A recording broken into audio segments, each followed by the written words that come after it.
The alarm on my wrist buzzed so hard I thought my bone would crack. 3 seconds later, the chamber doors sealed behind me, and I knew there was no walking this back. My name is Daniel Pierce, and on the day my species left the Galactic Council, I was standing close enough to the podium to see the ambassador's hand shake before she spoke the words that would end an age. The chamber was a ring of light, 700 delegates from 42 worlds seated in curved rows that rose like the inside of a shell. I had spent 6 years in that room as a junior liaison, carrying datapads, translating tone when the machines could not, watching my people get handed every dirty job the galaxy did not want to do itself. Escort the freighters through pirate space, hold the line on the border worlds nobody else would defend, mediate fights between species who hated each other more than they hated losing face. We did it all, and we did it well, and for 6 years I had watched the council thank us with polite nods and then quietly move on to more important business. That morning felt different from the first second I walked in. Ambassador Naomi Voss did not sit in her usual seat. She stood at the human delegation's podium with a data slate in her hand and did not look down at it once. I remember thinking, she has already memorized every word. She has been rehearsing this in her head for weeks, and none of us knew. Council of 42, she said, and her voice did not shake, even though her hand had. For 30 years, humanity has served as the shield wall of this alliance. We have died on your borders. We have burned our ships to save your convoys. We have sent our sons and daughters into fights that belong to other species, because we were told it was the price of a seat at this table. A translator drone near the ceiling blinked amber, struggling to keep pace. Around me, the murmurs started, the low hum of 42 languages, trying to guess where this was going. Yesterday, Voss continued, the Trade Committee voted to reduce human representation on the Defense Council from 3 seats to 1. The reason given was, and I quote, that humanity's opinions on military matters had become, quote, predictable and aggressive. Predictable, because we have fought in 91% of this council's conflicts in the last decade. Aggressive, because we are the only species willing to say plainly what needs to be done instead of debating it for 6 months while people die. I felt my stomach drop. I had heard about the vote the night before, but I had not expected her to bring it to the floor like this, in front of every camera and every recording drone in the chamber. So today, humanity withdraws, she said. Effective immediately, we resign our seats, we recall our fleets from every joint operation, and we close our borders to council military traffic. We are not asking for permission, we are informing you. For 1 full second, the chamber was silent. I had never heard silence like that, in a room built to hold 700 voices. Then it broke apart into chaos, delegates standing, translator drones screaming with overlapping languages, someone's chair clattering to the floor 3 rows down. I did not move. I stood by the human delegation's exit and watched the faces of the other species as the meaning landed on them one by one. The Thren delegate, tall and pale blue, simply blinked, slow and unreadable. The Karathi ambassador laughed, actually laughed, a short bark of disbelief, and turned to his aide and said something I did not need translated to understand. Good riddance. I saw it in his posture before I heard the words. Ambassador Voss did not wait for questions. She stepped down from the podium, walked past me without a word, and the rest of the delegation followed her out. My hands were sweating inside my gloves. I remember glancing back once, just once, at the chamber full of standing, shouting delegates, and thinking that I was watching something end that could never be put back together the same way. Outside, the corridor was quiet in the way a held breath is quiet. Voss did not slow down. I had to jog to catch up to her. Ambassador, I said, was that cleared with the Council of Nations back home? She did not look at me. It was cleared 3 weeks ago, Pierce. You were the only one on my staff who did not know, because you would have argued with me, and I did not have time to be argued with. That stung, but I understood it. I had spent 6 years believing that our seat at the table, however small, however disrespected, was worth keeping. I believed that walking away meant losing whatever influence we had left. I did not yet understand that we had never really had influence at all. We had leverage, and leverage only matters when you are willing to use it. We reached the transport bay where our shuttle waited, engines already spun up, a small silver wedge against the enormous curved wall of the station.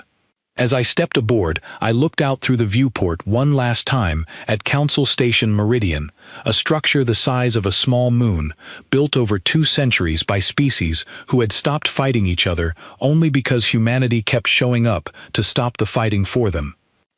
The doors closed, the shuttle detached with a soft shudder, and Meridian Station fell away behind us, a huge, slow wheel of light turning against the black. Nobody on that shuttle spoke for the first 20 minutes. Voss sat with her eyes closed, not sleeping, just still, the way people go still when they have spent everything they had on one moment and now have to live with what comes after. I sat across from her, running numbers in my head. 12 joint fleets we were pulling out of, 43 border posts we were abandoning, 200+ treaties that would need to be quietly shredded or rewritten. I finally broke the silence. What happens to the Thren border now? We had the only fleet holding that line. Voss opened her eyes. The Thren Council will have to hold their own border. That is what independence means, Pierce. It means everyone finally has to hold their own weight. And if they can't? She looked at me for a long moment, and there was something in her face that was not triumph, not relief, something heavier and more tired than either of those. Then we will find out very quickly how much of this alliance was actually held together by goodwill, and how much of it was held together by us standing in the gap so nobody had to look at the cracks. I did not have an answer to that. I looked out the viewport instead, at the stars sliding past, ordinary and indifferent, the same stars that had watched 1,000 alliances rise and fall long before humanity ever learned to build a ship that could reach them. Behind us, Council Station Meridian shrank to a point of light and then vanished, and with it, 30 years of a partnership that had never once, not for a single day, treated us as equals. I did not know it then, standing in that quiet shuttle with my hands still sweating inside my gloves, but the silence we left behind us was not peace. It was the kind of silence that comes right before something very large begins to fall, one piece at a time, and nobody left standing near it, strong enough to catch it. We reached the jump point 2 hours later. Voss gave the order herself, quiet and final, and the stars smeared into light as the shuttle folded space and carried us home, away from the council, away from the chamber, away from 30 years of service that had just ended with the sound of a door sealing shut. I did not sleep on that flight. I kept thinking about the Karathi ambassador's laugh, sharp and satisfied, and wondering how long it would take before that laugh turned into something else entirely. I did not have to wonder for very long. Within a month, the first reports started coming in, quiet at first, buried in shipping logs and border incident reports, small numbers that nobody in the council seemed to be adding up yet. But I was adding them up. And even from that first week, sitting alone in my quarters back on Earth with a data slate full of numbers that should not have been climbing as fast as they were, I understood something that would take the rest of the galaxy months to learn the hard way. We had never been the galaxy's junior partner, we had been its spine. And a body does not stay standing very long once the spine decides to walk away. The first sign came from a shipping route nobody in the council had thought twice about in years. The Halvern corridor connected 6 mining worlds to the central markets, and for a decade, a single human escort squadron had kept it clear of raiders. When we recalled that squadron, the council reassigned the route to a joint patrol made up of 3 smaller species, none of whom had ever run that kind of operation without us leading it. 9 days later, a raider group hit a convoy of 11 freighters in that corridor and took everything: cargo, fuel cells, even the crews. The council called it an isolated incident. I remember reading the report at my desk in the new Ministry of Off-World Affairs. a building thrown together in 6 weeks to handle everything Voss and her staff had been managing from Meridian Station, and thinking, this is not isolated. This is the first stone falling off a wall. I was not wrong. Over the following month, raids in the Varn corridor tripled. Then the raiders grew bolder, moving into corridors that had never seen trouble before, because word had spread fast through the parts of the galaxy that lived off chaos. The humans are gone. The shield is down. Take what you can while nobody strong enough is watching. My job at the ministry was simple on paper and impossible in practice.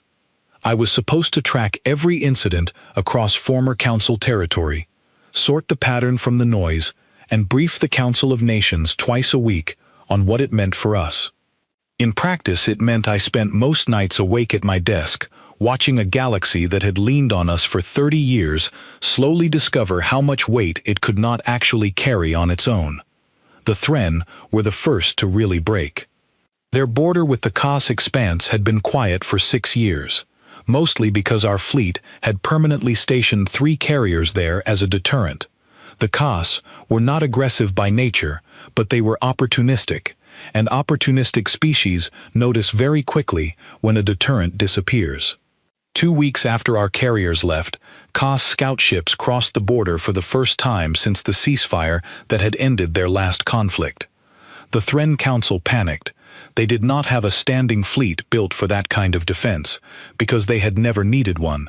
For 30 years, defending that border had been our job, and the Thren had spent their military budget on trade infrastructure and internal development instead, trusting that humanity would always be there. Now they scrambled to build a fleet from nothing, and everyone in the galaxy who paid attention to these things knew that a fleet built in panic in 6 weeks is not a fleet that can hold a border against a patient, opportunistic neighbor. I remember the day my counterpart on the Thren side, a soft-spoken diplomat named Elowin Kothier, reached out to me through a private channel, something we were technically not supposed to use anymore since our formal relations had been suspended along with everything else. Daniel, her message read, I do not say this as an official request. I say this as someone who worked beside you for 4 years. My government does not understand what is happening to us. We were never taught to be afraid of our own borders. I sat with that message for a long time before I answered. I did not have good news for her. I told her the truth, that humanity was not planning to send fleets back to help anyone, that the government back home was still furious about the vote that had cut our seats, and that the Council itself did not seem to grasp yet how deep the damage went. She wrote back one line. Then I think we are all about to learn a very hard lesson. She was right, but not in the way any of us expected. The lesson did not stay contained to one border or one species. It spread, because the galaxy the Council had built was never really 42 independent worlds working together as equals. It was 42 worlds, each specialized, each dependent on the others for something they could not provide themselves, and for 30 years, the piece that had quietly held the whole structure together, absorbing the risk nobody else wanted, filling the gaps nobody else could fill, had been us. The Korathi, the same species whose ambassador had laughed the day we left, were hit even harder, though it took longer to show.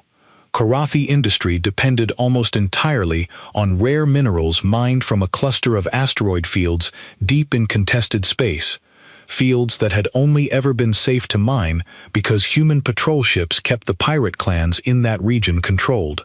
Within 2 months of our withdrawal, 3 separate pirate clans that had been quiet for years reorganized under a single new leader, someone who understood exactly what our absence meant, and began systematically shutting down Korathi mining operations one field at a time. Korathi industrial output dropped by nearly a third in 6 weeks. Their currency, tied closely to mineral exports, began to slide. I watched the economic reports come across my desk with a strange, uncomfortable mixture of feelings. Part of me, the part that remembered every dismissive vote, every cut seat, every year of being treated as useful but never respected, felt something close to satisfaction. But a larger part of me, The part that had spent 6 years in that chamber, believing in what the council could be, felt something closer to grief. I was not the only one who felt that way. Ambassador Voss called an emergency briefing with her senior staff 3 months after the walkout, and I remember the room being tense in a way it had not been since the day we left Meridian Station. "I need real numbers," she said, standing at the head of the table with her arms crossed. "Not political spin, not what the Council of Nations wants to hear, what is actually happening out there." I stood and pulled up the projection I had spent 2 weeks building, a slowly spreading map of council space, with red markers for every reported incident of raiding, border violation, or economic collapse in the 90 days since our withdrawal. When the map finished loading, the room went quiet. The red markers did not look like scattered, isolated incidents anymore. They looked like a spreading stain. "This is what happens," I said, "when 30 years of stability turns out to have been built on one species doing most of the actual work, and nobody realizing it until that species stops." Voss studied the map for a long moment. "And our own borders? Our own trade?" "Stable," I said. "Better than stable, actually. Our economy has grown 4% since the withdrawal, mostly because we are no longer funding joint fleets and border operations that never benefited us directly. We pulled our people home. Our shipping lanes are ours alone now, and we are defending them ourselves, better than we ever could when our resources were spread across 42 worlds' problems instead of our own." Someone at the far end of the table, a young analyst named Priya Ashcombe, spoke up carefully. "Ambassador, if I may, the numbers show we are doing fine, better than fine. But is that the whole picture?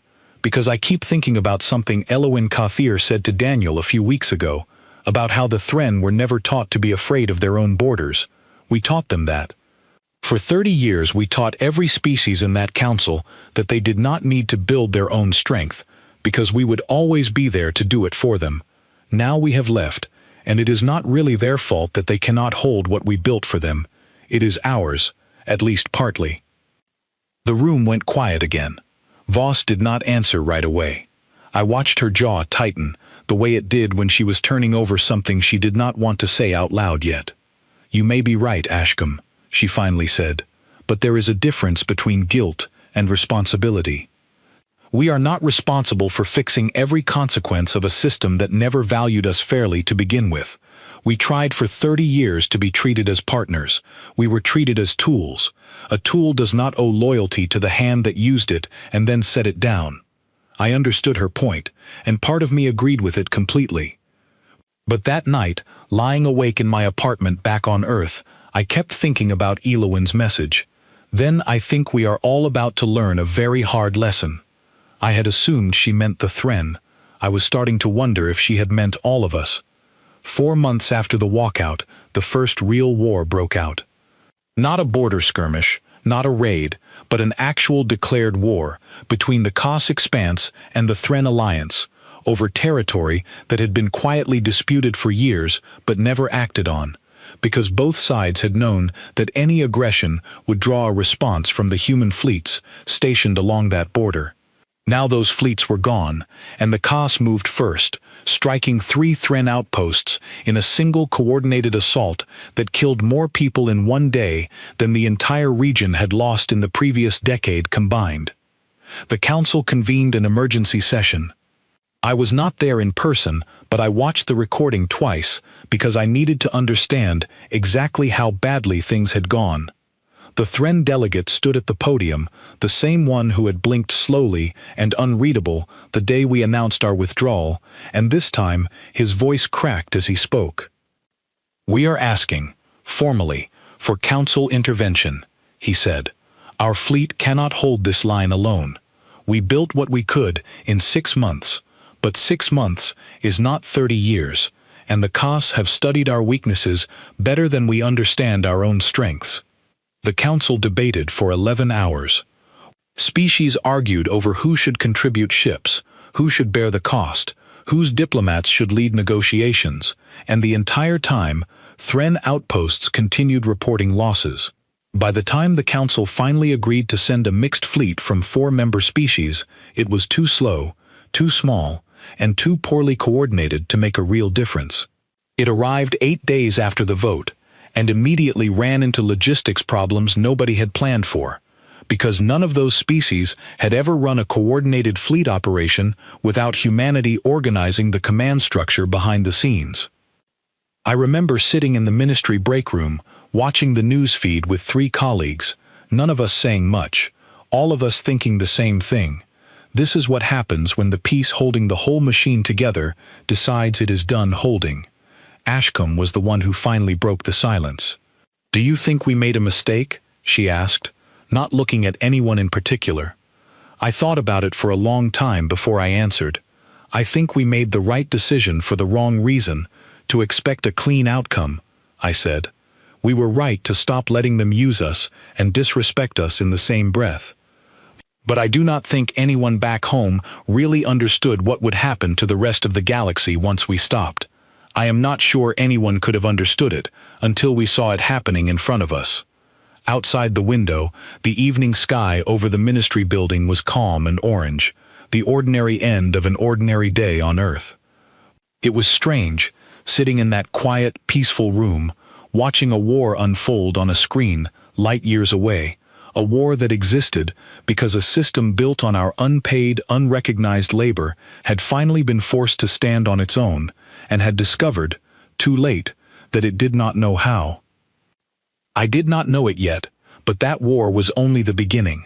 Within weeks, the fighting would spread beyond the Thren and Kos border, drawing in other species, other old grudges, long kept quiet by the presence of a shield wall that no longer existed. And somewhere in the growing chaos, someone was about to make a choice that would force humanity to decide, once and for all, what kind of galaxy it actually wanted to live in. The name that started appearing in my briefings that autumn was one none of us had heard before: the Varn Collective. A fringe group of raiders and mercenaries that had existed for decades on the edges of council space, never powerful enough to matter, never organized enough to threaten anyone beyond isolated attacks on unprotected shipping. Nobody had taken them seriously, because for 30 years they had never needed to be taken seriously. Human patrols kept them scattered and contained without even trying very hard. That containment was gone now, and the Varn Collective had spent the last 6 months quietly absorbing every smaller pirate clan and mercenary group that had grown bold in the power vacuum we left behind. By the time the Council noticed what was happening, the Varn were no longer a scattered nuisance. They were a coordinated fleet, built from the wreckage of a dozen smaller raider groups, led by someone who understood exactly how fragile the Council's remaining defenses actually were. I first heard the name Varn Collective in a briefing from Ashcombe, who had been promoted to lead our threat analysis team after her comments in that earlier meeting had turned out to be more prescient than anyone wanted to admit. She stood at the projection table with a grim expression I had not seen on her before. "They hit the Doran shipyards 3 days ago," she said. "Not raided. Took the entire orbital construction facility. Gone, along with every half-finished ship in dock. That facility supplied nearly a fifth of the Council's remaining naval production." "Which species held that facility?" Voss asked. "Joint ownership, 4 species contributing, none of them able to defend it alone, and none of them willing to commit their own fleets to defend someone else's shipyard when their own borders were already stretched thin. It fell in 6 hours. The defending garrison had 12 ships. The Varn brought 80. I felt something cold settle in my stomach. 80 coordinated ships was not a raider fleet anymore. That was an invasion force, built by someone patient enough to wait for exactly the right moment, and smart enough to recognize that moment the day humanity walked out of the Council chamber. Over the following 2 weeks, the Varn Collective moved with a speed and coordination that terrified every analyst in my ministry. They struck 3 more shipyards, 2 major trade hubs, and an entire mining colony belonging to a smaller species called the Osran, who had no military of their own at all, having relied on Council protection for their entire modern history. The Osran colony did not fall in a battle. It simply surrendered, because there was nothing left to fight with, and the alternative was annihilation. The council convened session after session, each one more chaotic than the last. I watched the recordings, because it was my job to understand exactly how badly the alliance was fracturing, and what I saw disturbed me more than the raw casualty numbers. Species that had cooperated for decades began accusing each other of hoarding resources, of failing to contribute fairly to joint defense, of secretly negotiating separate peace deals with the Varn to protect their own territory at the expense of everyone else's. The trust that had held the council together, thin as it always was disintegrating faster than the military situation itself. It was during this period that Elwyn Cathier reached out to me again, this time not through a private channel, but through an official diplomatic request, the first the Thren government had sent since our withdrawal. I was called into Voss's office to review it personally, because Elwyn had specifically asked that I be present for any response. The message was longer this time, more formal, but I could still hear her voice in it, the same careful, precise way of speaking I remembered from years of working alongside her. "Ambassador Voss," it began, "the Thren Alliance formally requests a meeting to discuss the possibility of renewed cooperation with the human government. We understand the reasons for your withdrawal. We do not ask you to forget them. We ask only that you consider what is now at stake, not for our sake alone, but for the stability of the wider region. The Varn Collective does not intend to stop at Thren or Osran territory. Our intelligence suggests they are building toward a strike on Council Central itself, and from there, toward human space." I read that last line 3 times. Voss read it in silence, her face unreadable, and then set the data slate down on her desk with more care than the moment seemed to require. "Do we believe that intelligence?" she asked me directly. I had already pulled up everything my team had gathered independently. "It tracks," I said. "The Varn have been moving in a pattern that makes sense if their goal is Council Central. They are not just raiding anymore. They are systematically dismantling every piece of remaining Council military infrastructure before making a move on the center. And Council Central sits directly along 3 of our own major trade routes. If it falls, the Varn would control access points that lead straight into human territory." Voss stood and walked to the window of her office, looking out over the ministry grounds without really seeing them, the way people look when they are working through something too large to hold still in front of them. "For 30 years, she said, mostly to herself, we absorbed every risk this alliance faced so that nobody else had to feel the weight of it. We left because we were tired of being used without being respected. And now, the very people who dismissed us are asking us to come back and absorb that risk one more time." She turned back to face me. "Tell me honestly, Pierce, do you think this is another attempt to use us, or is this genuinely the last chance to stop something that will eventually reach our own front door, regardless of what we decide?" I thought about the map Ashcombe had shown us months earlier, the spreading red stain across council space. I thought about the Osran colony that had surrendered without a fight, because 30 years of dependence had left them with nothing to fight with. I thought about Elwyn's words, the ones that had stayed with me since that very first private message. Then, I think we are all about to learn a very hard lesson. "I think both things can be true at once," I said. "I think they genuinely need us, and I think if we go back on the same terms as before, we will be right back where we started in 5 years, doing all the work and getting none of the respect. The question is not whether we go back. I think we have to, because Elwyn is right, this does not stop at their border. The question is what it costs them to get us back, and whether we are finally willing to demand a price worth paying." Voss studied me for a long moment, and something in her expression shifted. Not quite a smile, but something close to it. The look of someone recognizing an idea they had already half-formed themselves. "Draft me terms," she said. "Real terms. Not requests, not polite diplomatic language that leaves room for them to wriggle out later. I want conditions that guarantee this never happens again, and I want them ready by the time the full Council of Nations convenes to vote on whether we respond to this request at all. I spent the next 4 days barely sleeping, working with Ashcombe and a small team pulled from across the ministry, drafting what would eventually become the framework the history books now call the Pierce Accords, though I never much liked having my name attached to something built by so many hands besides my own. We drew on every grievance I had watched accumulate over 6 years in that council chamber, every dismissed proposal, every cut seat, every year of being treated as useful but disposable, and we turned each one into a condition. Permanent, guaranteed seats on every major council committee, proportional to contribution rather than subject to arbitrary reduction by vote. A binding requirement that any species requesting human military support commit meaningful resources of their own, so that dependence could never again grow as deep and as invisible as it had before. Full transparency on council defense spending, so no species could hide behind vague budget language while quietly relying on someone else to cover the actual cost of security. And perhaps most importantly, a formal acknowledgement, written into the council charter itself, of the disproportionate burden humanity had carried for 30 years, not as an apology exactly, but as a fact the council could no longer pretend had not happened. While we worked, the war did not wait for us. The Varn Collective struck 2 more targets in the span of those 4 days, including a strike on a Thren shipyard that Elowen herself had helped oversee construction of years earlier.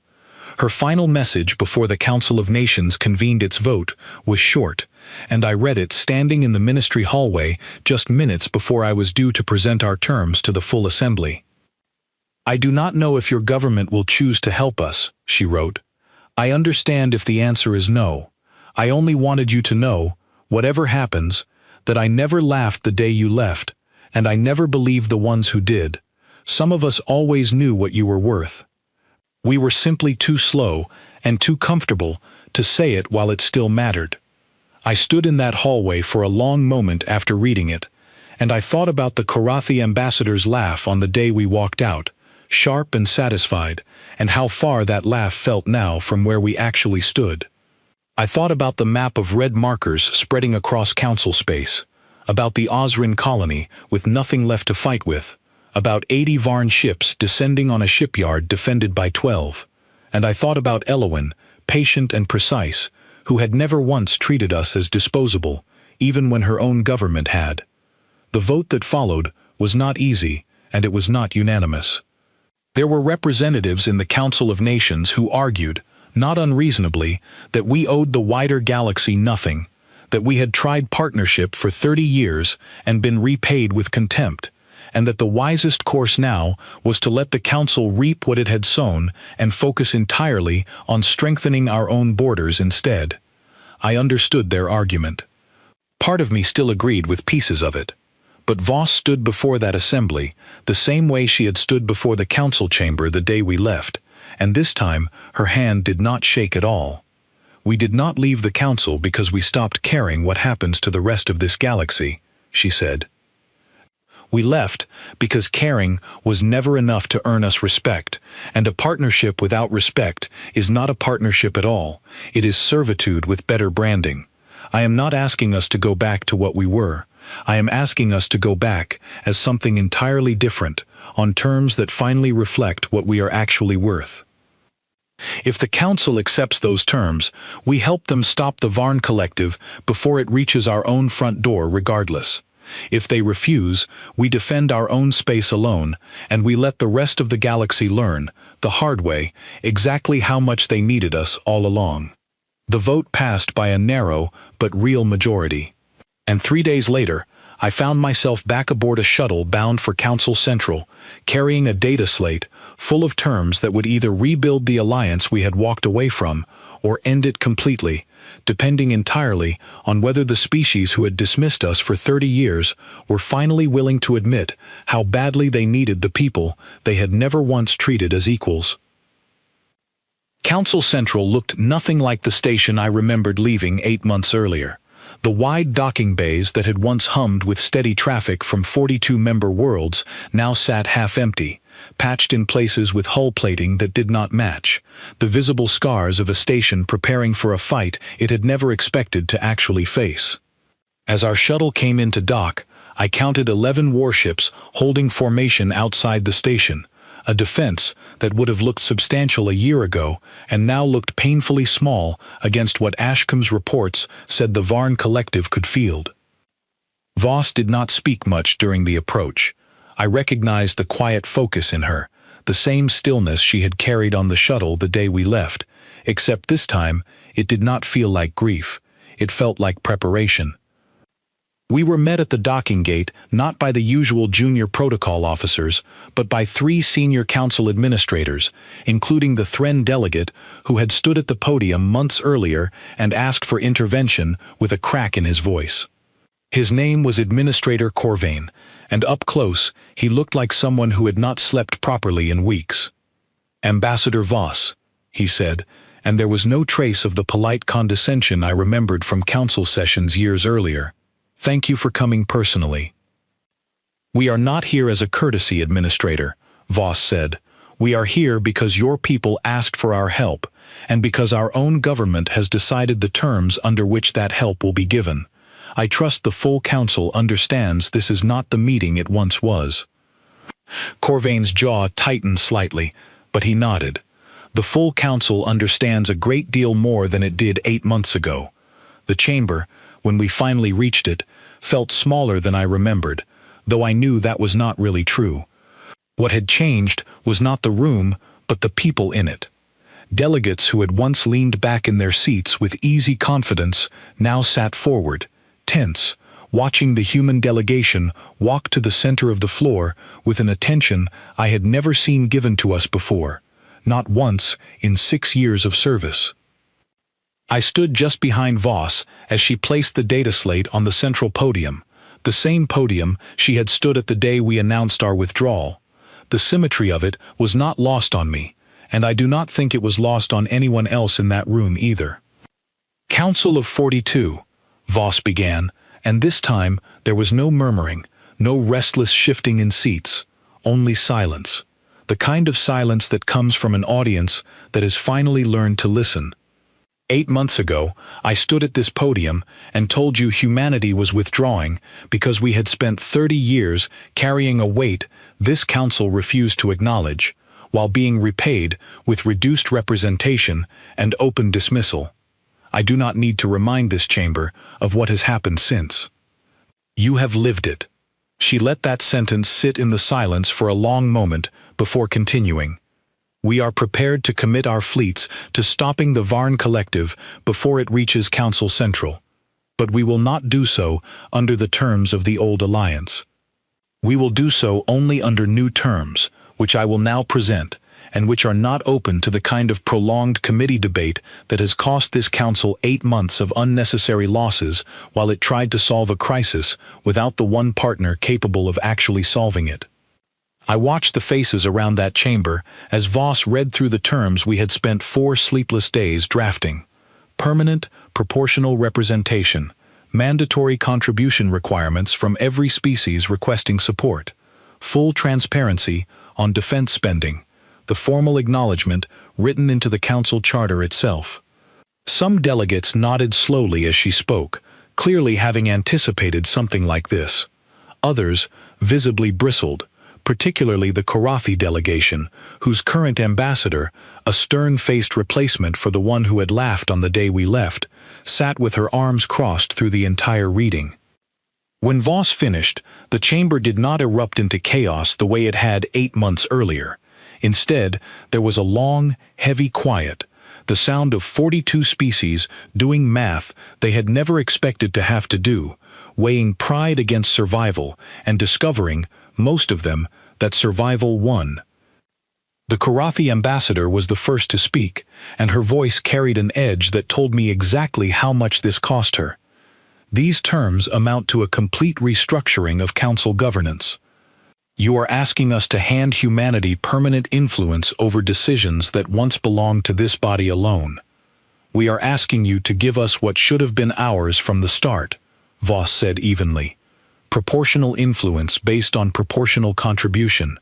If your species is prepared to contribute proportionally to your own defense going forward, your influence remains exactly where it is now.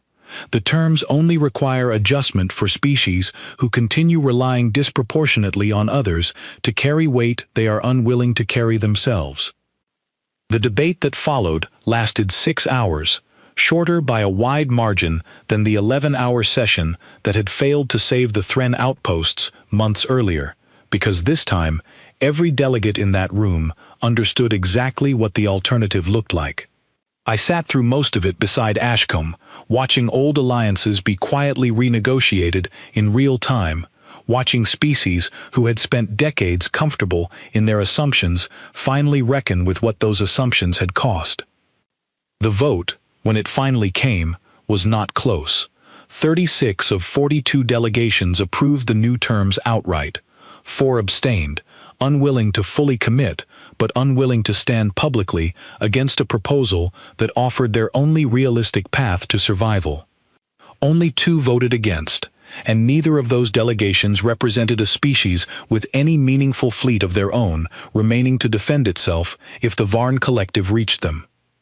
I remember Elowyn finding me in the corridor outside the chamber after the vote passed, the first time we had stood face to face in nearly a year. She looked older than I remembered, worn down by months of watching her people scramble to hold a border they had never been trained to defend, but there was something steady in her eyes that had not been there in her earlier messages. "You did this," she said, "the terms. I recognized your handwriting in them, even translated." "Voss led it," I said. "I just wrote down 30 years of grievances and turned them into conditions." "That is not nothing, Daniel." She studied me for a moment. "I meant what I wrote. I never believed the ones who laughed." I am glad to have been right. I did not have a clean response to that, so I simply nodded, and we stood together for a moment in the quiet corridor, 2 people from very different worlds who had somehow ended up carrying more of this crisis on their shoulders than either of them had ever expected to. 3 days later, the combined fleet moved out from Council Central, and for the first time in 8 months, human warships flew alongside Council vessels, though this time under a command structure that placed human officers directly in charge of overall coordination, a condition Voss had insisted on, and the Council, chastened by months of disorganized failure, had not fought very hard against. I was not aboard a warship for the engagement that followed. My work was in the Ministry, tracking the operation from a briefing room back on Earth alongside Ashcombe and the rest of our team, watching status updates scroll across the projection table in real time as the combined fleet moved to intercept the Varn collective before it could reach Council Central's outer defenses.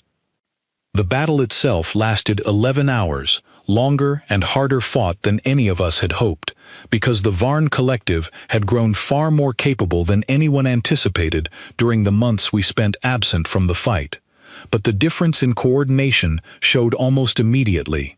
Where the earlier joint fleet sent to the Thren border had fractured within hours under uncoordinated command, this fleet held formation, adapted, and executed maneuvers that would have been impossible for a coalition still relearning how to work together without someone experienced holding the structure in place. I watched the final status update come through just after 2 in the morning, Earth time, and I remember the exact words on the screen because I read them so many times afterward. Varn Collective Command Vessel disabled. Remaining forces scattering. Council Central secure. Combined fleet casualties within acceptable operational parameters. Ashcombe let out a breath beside me that sounded like it had been held for 8 months. Somewhere down the hall, I heard someone start clapping. Quiet at first, then joined by others, spreading through the Ministry in a way that felt strange after so many months of grim briefings and spreading red markers on a map that never seemed to stop growing. I did not join the clapping right away.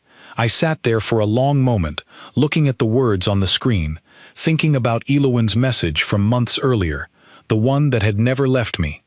Then, I think we are all about to learn a very hard lesson. I thought about how right she had been, and how the lesson had not turned out to be only for the council. It had been for all of us, humanity included, a lesson about what it actually meant to build something worth being part of, instead of simply being used by something that had never valued what you gave it. The war against the Varn collective was not fully over that night. There would be smaller engagements over the following weeks, scattered remnants to hunt down, Osran territory to help rebuild, trust between species to slowly, carefully repair.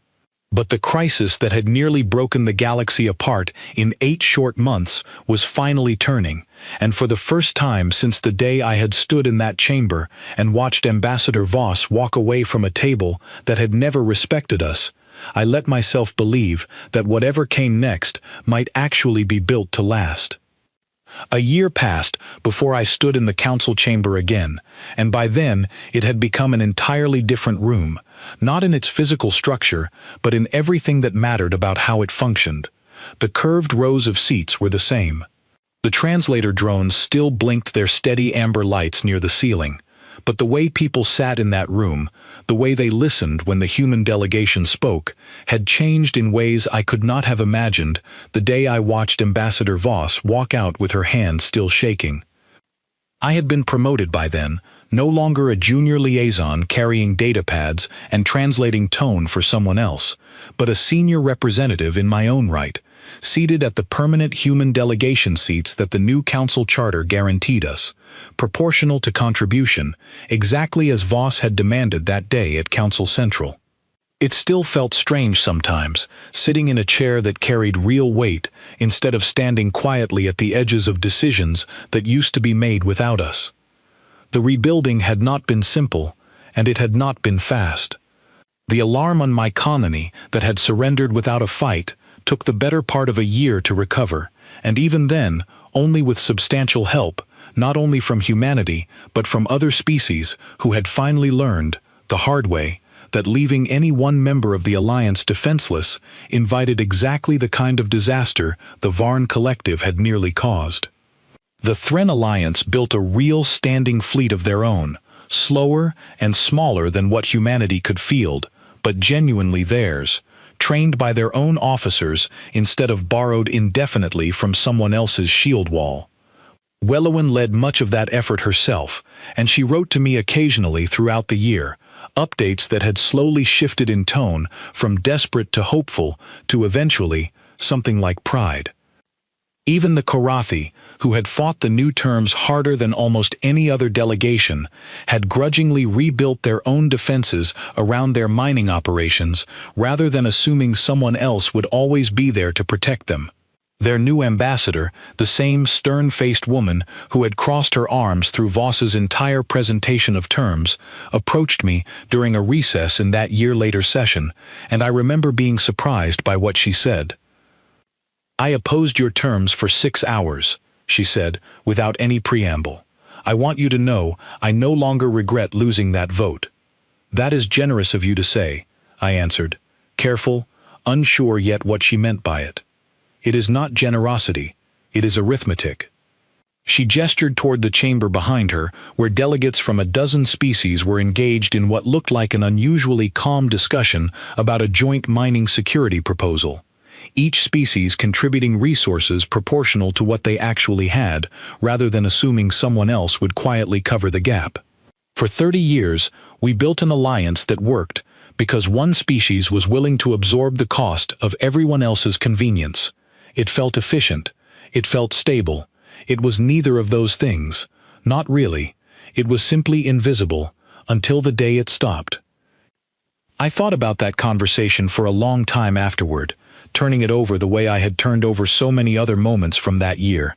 Elowen's private message in the dark early days of the crisis, Ashcomb's quiet observation in the ministry break room about guilt and responsibility, Voss standing at the podium with her hand finally steady, reading out terms that demanded, for the first time in 30 years, that respect be written into the structure of the alliance itself, rather than hoped for as a courtesy.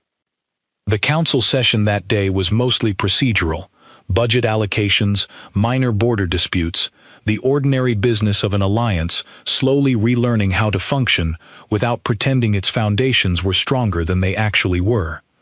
But near the end of the session, Administrator Corvain, who had kept his position through the entire crisis and the rebuilding that followed, raised an item that was not on the original agenda. "Before we close," he said, "I would like to formally propose an amendment to the Council Charter, permanent recognition of the 30-year period preceding humanity's withdrawal and the crisis that followed it, as a foundational case study in this Council's governing principles. Not as an accusation against any single delegation, but as a permanent reminder of what happens when an alliance allows convenience to replace fairness and silence to replace acknowledgement." The chamber was quiet as he spoke, but it was a different kind of quiet than the silence that had followed Voss's withdrawal announcement all that time ago. This silence held something closer to reflection than shock, the sound of a room full of species who had genuinely learned something, rather than simply weathered a crisis and moved on hoping to forget it. The amendment passed with only one abstention, and as the session closed and delegates began filing out of the chamber, I found myself lingering near the human delegation seats, looking out at the room the way I had looked at it that very first day, standing near the exit, watching the meaning of Voss's words land on the other species, one face at a time. Voss found me there. She had stepped back from active diplomatic leadership over the past year, though she remained close to the Council of Nations as a senior advisor, and she still carried herself with the same quiet, deliberate presence I remembered from the shuttle ride home the day we left. "You look like you are thinking too hard again, Pierce," she said, settling into the seat beside me. "I keep thinking about that first day," I admitted, the Karathi ambassador laughing, the Thren delegate blinking like he did not understand what was happening. "I keep wondering if there was a way to get here without going through everything in between. The war, the Osran colony surrendering with nothing left to fight with, Elowin watching her people scramble to build a fleet from nothing in 6 weeks." Voss was quiet for a moment, watching the last of the delegates file out through the wide chamber doors. "I have asked myself the same question more times than I can count this past year," she said, "and I think the honest answer is no. Not because the galaxy is cruel, though sometimes it is, but because respect that is simply given without ever being tested rarely holds. This council spent 30 years assuming our value was permanent and unconditional, precisely because we never once forced them to reckon with what it would cost them to lose it. They needed to feel that cost, directly, before they were willing to actually change the structure that had let them ignore it for so long." I thought about that, about the strange, uncomfortable truth sitting underneath it, that sometimes the only way people learn what something is worth is by watching it disappear, and living, however briefly, in the space it leaves behind. "Do you think it will hold?" I asked. "The new terms, the respect, once enough time passes, once the memory of the crisis fades, do you think they will slide back into old habits?" Voss considered the question seriously, the way she considered most things. "I think as long as people like you stay in that chamber, watching, remembering, willing to hold up the mirror when it is needed, it has a real chance of holding. Systems do not maintain themselves, Pierce. People maintain them, generation after generation, by refusing to forget what it cost to build them fairly in the first place." We sat together for a while longer in the quiet, emptying chamber, the translator drones powering down one by one near the ceiling, the wide curved rows of seats settling into stillness after another long session. I thought about Elowin, somewhere out among the stars, building a fleet that was genuinely her people's own, trained by officers who had learned, the hard way, what it meant to hold their own weight. I thought about Ashcombe, still leading threat analysis back at the Ministry, still the one in the room most willing to ask the uncomfortable question nobody else wanted to voice out loud. I thought about the Osran colony, rebuilding slowly, contributing what they could to their own defense for the first time in their modern history, learning, as painfully as everyone else had, that no partnership survives on one side carrying all the weight forever. And I thought about myself, standing near this same exit a year and a lifetime ago, watching a chamber full of delegates scoff and murmur as Ambassador Voss walked past me with her hand shaking, carrying a decision she had rehearsed alone for weeks because she had known, somehow, that the only way forward was through the very collapse everyone had assumed could never actually happen. The galaxy the Council governed now was not perfect. It never would be. No alliance built by imperfect, proud, frightened, hopeful species ever truly is. But it was honest in a way it had never been before, built on contribution instead of convenience, on acknowledgement instead of assumption, on a hard-learned understanding that respect given freely, without ever being tested, is rarely respect that lasts. I stood, finally, and made my way toward the same chamber doors I had walked through that first day, the doors that had sealed behind me with a sound like a held breath, back when I still believed that leaving meant losing everything we had built. I understood now that we had not lost anything that day. We had simply stopped pretending that what we had was ever really a partnership at all, and in the space that pretending left behind, something far more honest had finally been given the chance to grow. Outside the chamber, the corridors of Council Central were busy again, full of delegates and aides and drones moving between meetings, the ordinary rhythm of an alliance doing the slow, unglamorous work of holding itself together on terms that finally reflected what everyone within it was actually worth. I walked among them without hurrying, in no rush to be anywhere else, because for the first time since the day I had stood in that chamber and watched an age end, I finally believed I was walking through the beginning of something built to last.